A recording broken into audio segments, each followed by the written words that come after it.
नमस्कार शिक्षक बंधू भगिनींनो, निपुण महाराष्ट्र कृती कार्यक्रमाअंतर्गत इयत्ता 3री ते 5वी लेखन कौशल्यावर आधारित स्तर क्रमांक 15 4 ते 5 सोपे शब्द व सोपी जोडाक्षरयुक्त वाक्य आकलनासह व विरामचिन्हासह योग्य गतीने लिहितो।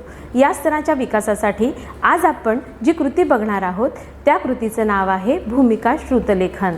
भूमिका श्रुतलेखन ही कृती सुरू करताना पूर्वतयारी म्हणून सर्वप्रथम शिक्षकांनी संवाद सादर करण्यासाठी प्रसंगांची निवड करावी। निवड करत असलेले प्रसंग हे विद्यार्थ्याला भावविश्वाशी जवळीकता साधणारे असावे, जेणेकरून विद्यार्थी ते प्रसंग सादर करत असताना ते त्याला आपुलकीचे जिव्हाळ्याचे वाटतील, तसंच विद्यार्थी संवादामध्ये ते सहज सादर करू शकतील। प्रसंगाची निवड झाल्यानंतर आपण संवाद लेखन करूया।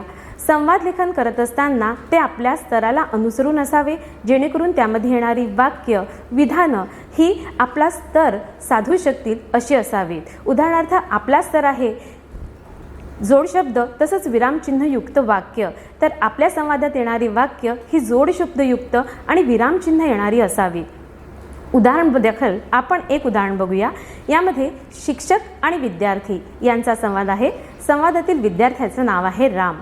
राम म्हणाला, नमस्कार गुरुजी। शिक्षक म्हणाले, नमस्कार राम, आज यायला उशीर झाला।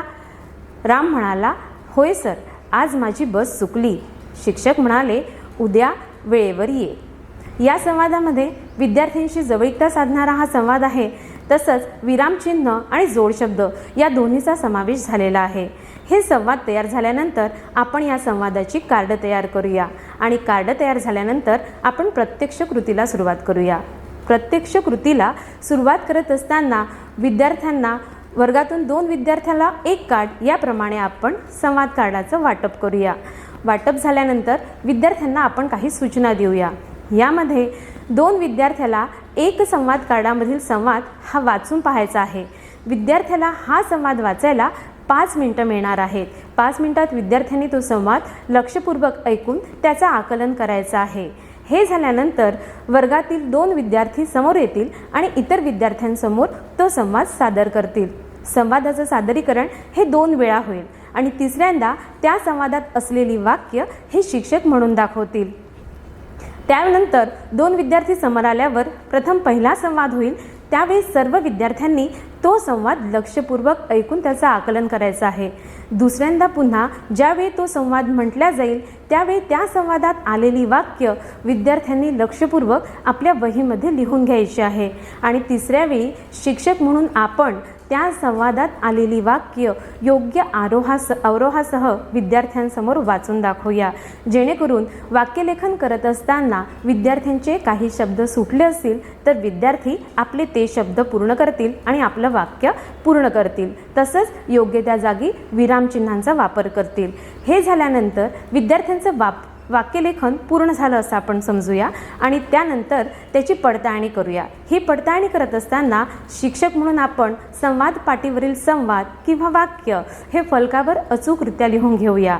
विद्यार्थी फलकावरील वाक्य बघून त्याची पडताळणी करून घेतील, झालेल्या चुका दुरुस्त करतील आणि हे सगळं मूल्यांकन झाल्यानंतर वर्गातील ज्या विद्यार्थ्यांनी जास्तीत जास्त अचूक वाक्य लिखलेली आहे त्याला आपण स्टार देऊन त्याचं कौतुक करूया।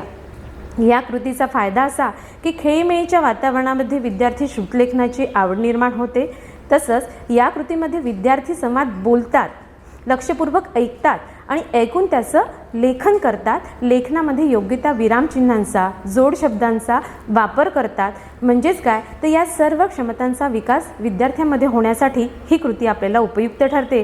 तसंच खेळीमेळीच्या वातावरणात कृतीमध्ये विद्यार्थी सहभागी होत असल्यामुळे विद्यार्थ्यांमध्ये अभिनयाची आवड निर्माण होतेच, शिवाय हा आपला स्तर क्रमांक 15 आकलनासह आणि विरामचिन्हासह वाक्यलेखन करणं हा विकसित होण्यासाठी देखील मदत होते।